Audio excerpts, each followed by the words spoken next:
کراچی وزیراعلی سندھ سید مراد نے وزیراعلی ہاؤس میں منعقدہ تقریب کے دوران گوگل کیریئر سرٹیفکیشن پروگرام 2026 کا افتتاح کر دیا، جبکہ سندھ کابینہ اور اعلی سرکاری افسران کے لیے گوگل جیمنی اعلی کی خصوصی تربیتی نشست بھی منعقد ہوئی۔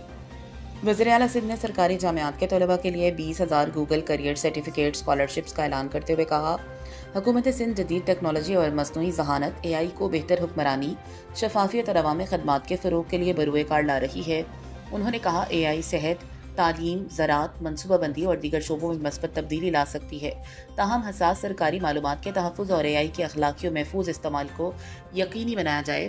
تقریب میں صوبائی وزراء، chief secretary Asif Haider Shah, I T حکام، گوگل اور ٹیک ویلی پاکستان کے نمائندوں سمیت دیگر اعلیٰ شخصیات نے شرکت کی۔ رپورٹ کیسر خان، ینگسٹار ٹی وی نیوز۔